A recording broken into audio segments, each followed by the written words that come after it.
Alrighty guys, welcome back to Star Wars Review. Today I'm reviewing Star Wars Andor Season 1 Episode 11, Daughter of Ferrix, which was directed by Benjamin Caron and written by Tony Gilroy. It was released on November 16th, 2022. So yeah, which I thought was another solid episode. It was similar to Episode 7, where it kind of deals with the fallout of the previous arc, I guess. And Episode 7 obviously dealt with the Aldani arc and then set up the prison arc. This one kind of deals with the fallout of the prison arc and sets up the finale, which I will say I wasn't expecting an episode like this, but with how the series has played out, in hindsight it makes perfect sense. This show has all been a lot about build up and build up what is still satisfying, which this episode was still good. I still really enjoyed it, and it sets the stage for the next episode, the finale episode, very well. But this episode, I thought I had some of the most just heartbreaking scenes of the series so far. There's a couple scenes where it's just extremely heartbreaking, but it also has some of the most funny and just fun scenes. Just in this pulpy Star Wars moments, which I will say the series hasn't had a whole lot of that. In fact, before this episode, I would say it really didn't have much of the Star Wars pulpiness we usually get, which, isn't a bad thing. The series has been extremely good so far without that. But, I will say, it was one thing I was just kind of little, of anything with the series, is probably the thing I was most down on. Was the kind of lack of some of that, which once again I don't really think is a bad thing.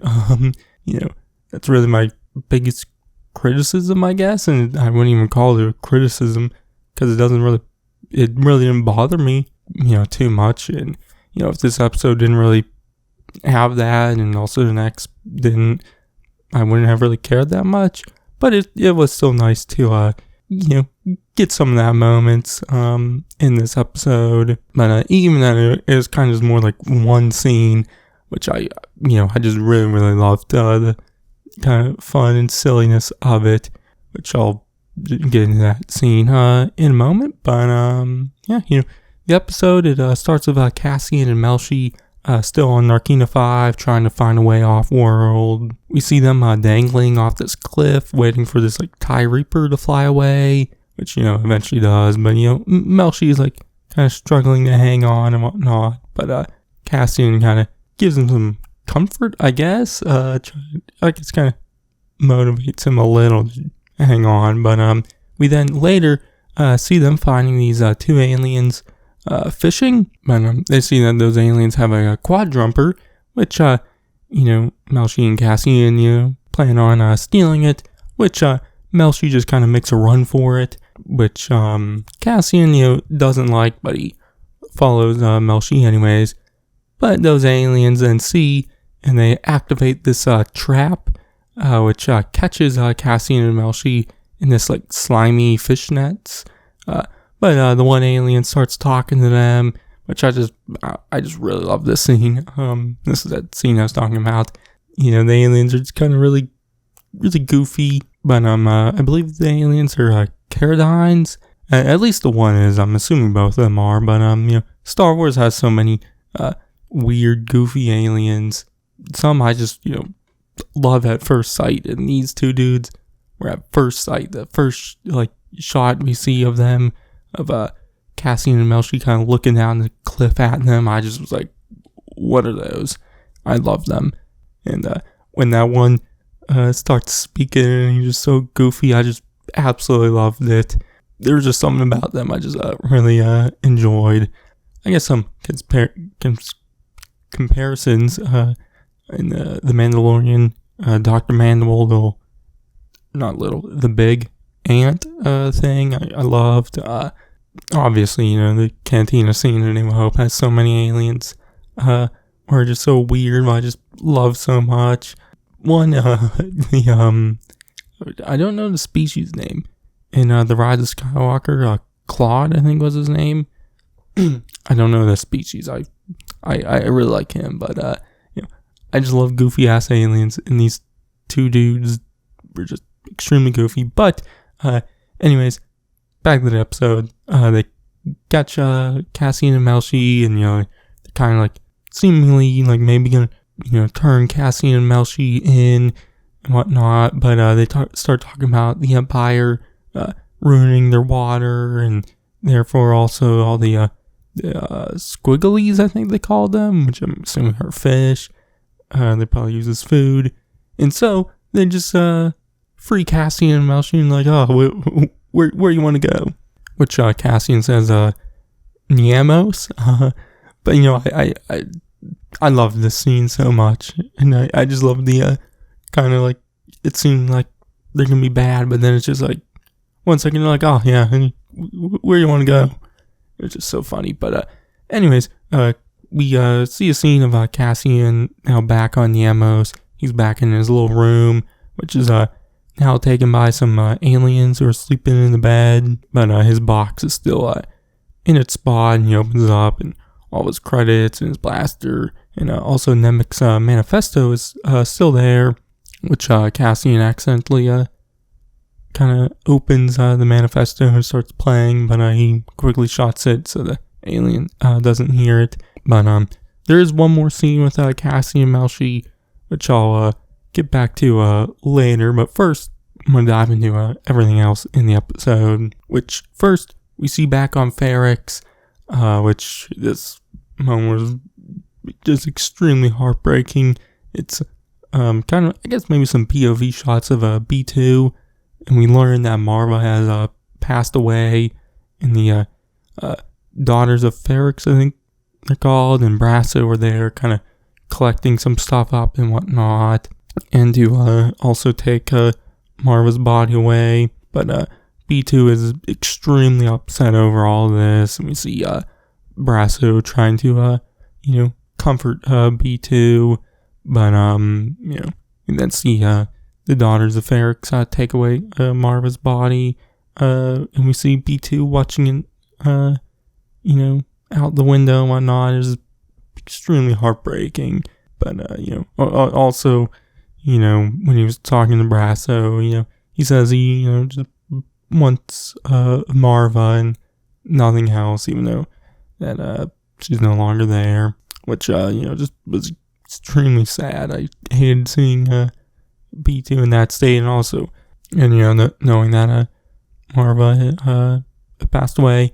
But while they're taking Marva's body away, we see in this little cantina across from her house, see that ISB agent watching over. We also see Cinta, there also, which you kind of see her and the ISB agent talk about Marva's death and whatnot.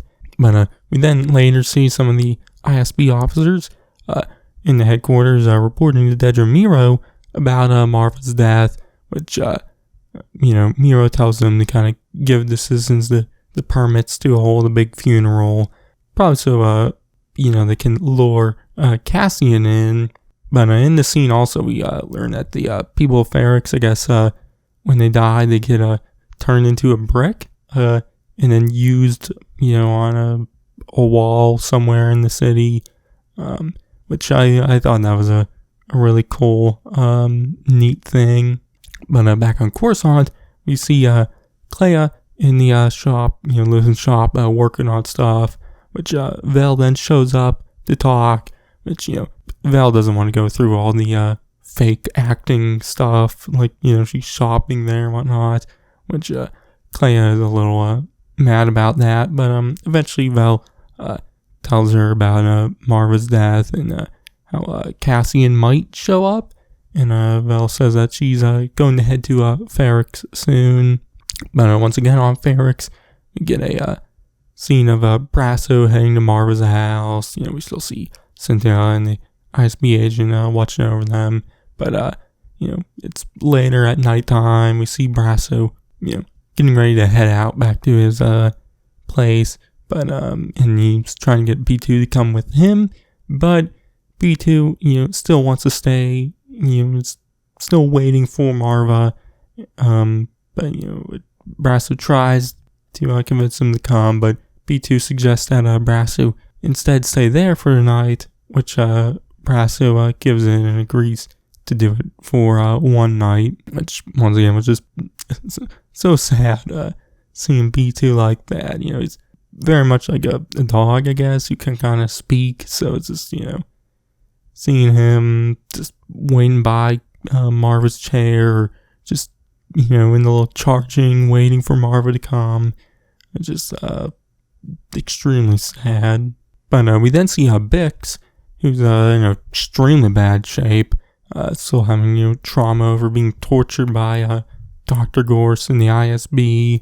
But we see an ISB agent come and take her out of her cell, for some more questioning, which seems like they're trying to figure out who the Axis is, who Luthen is, which are kind of are showing her an image of Anton Krieger, which is the first time we've seen him. He's just like he's a big dude. But they're asking her if he's the person she introduced to Cassian, which, like I said, she's in really, really rough shape.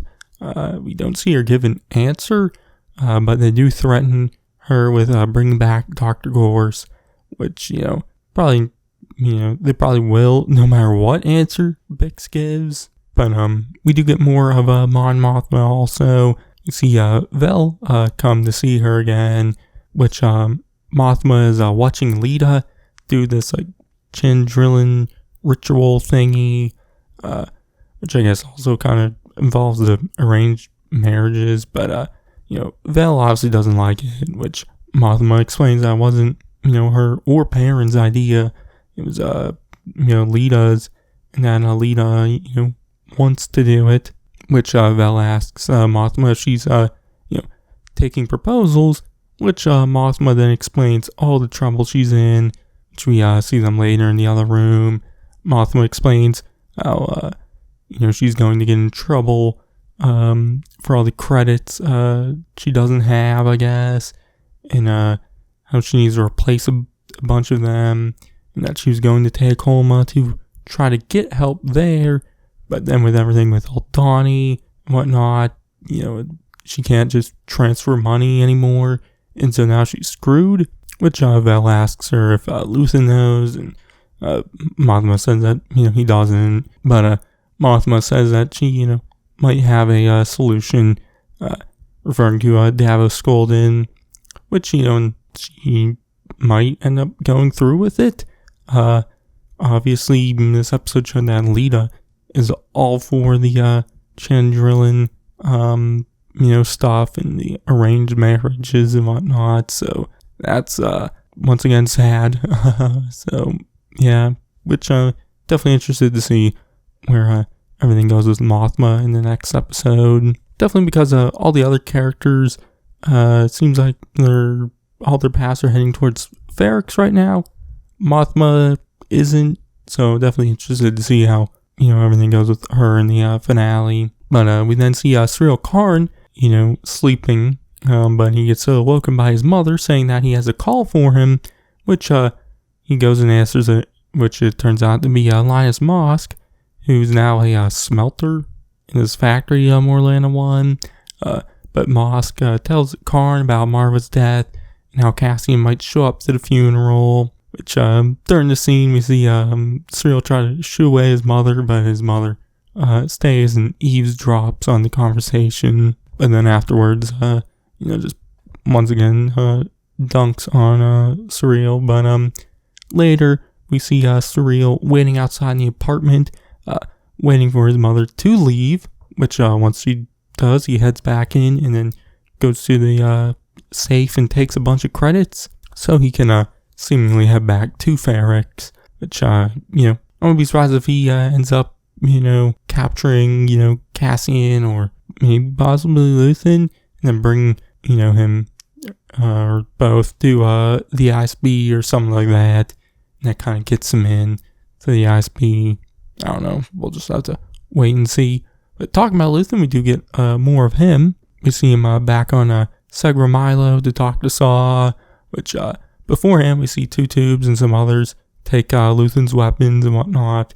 But we then see him talking to Saw, who's now wanting to do the mission with Anton Krieger to attack Spellhouse. But Luthen, says, he shouldn't, and he then reveals that the ISB know about the plan and whatnot. He also says that he hasn't told Krieger about any of this, which, Saw is like, you're going to sacrifice Krieger?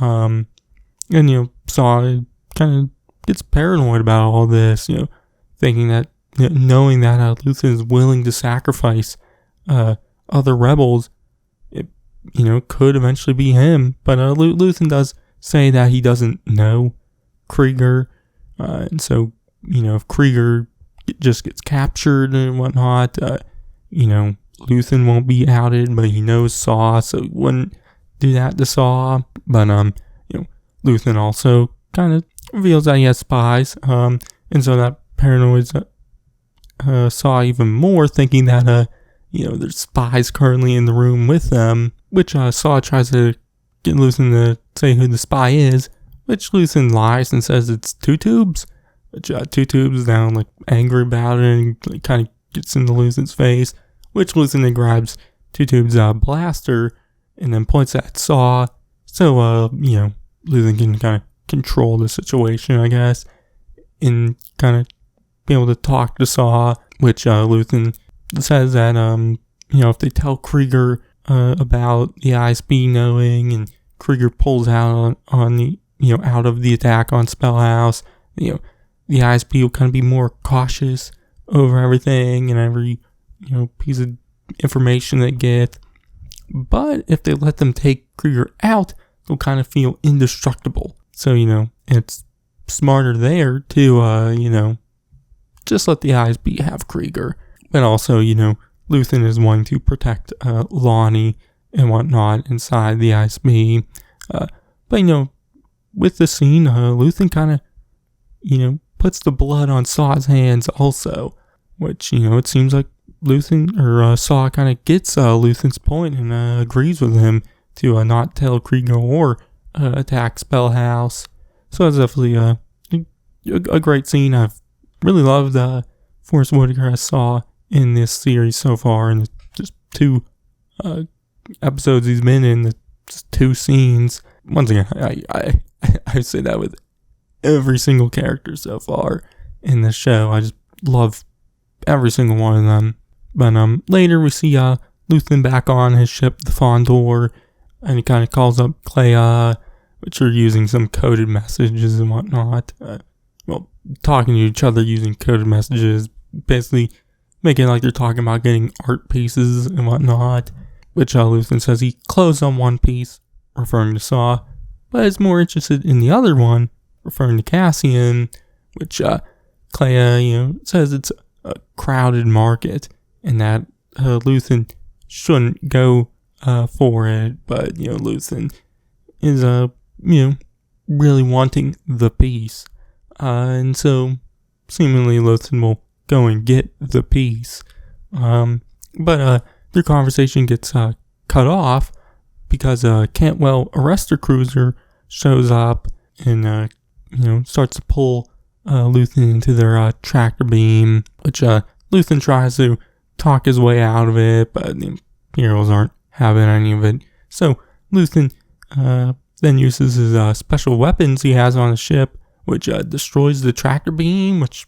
that's really cool. But afterward, the Symptom ties after him, which he easily takes out. Uses his lightsaber-esque weapon, which shoots out the side of the ship and destroys the ties. But he easily gets away and heads to hyperspace, seemingly maybe heading to Ferrix, I don't know. But the episode then ends with Cassian calling up the one guy, I forget his name, on Ferrix, which Cassian says he wants to send a message to Marva about that, saying that he's okay, and that, she would be proud of him, that he's going to be back as soon as possible, which the guy, forgetting his name, then tells Cassian that Marva died, which then cuts to Cassian on Niamos, kind of just standing there in shock for a moment, but he's on this little beach area with some like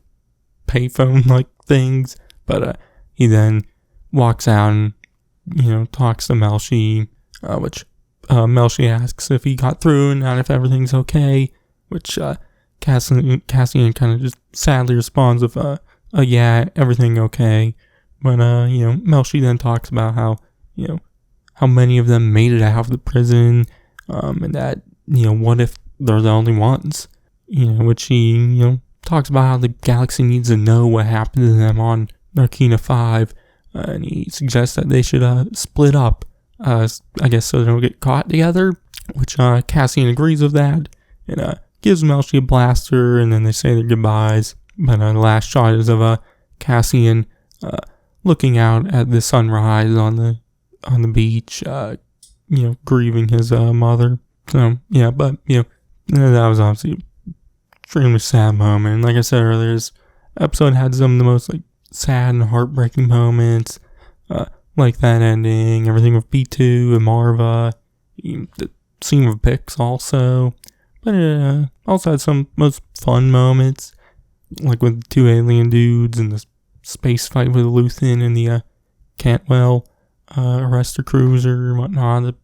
Those are pretty fun. Some of those fun scenes in the show, but also some of those sad and heartbreaking scenes.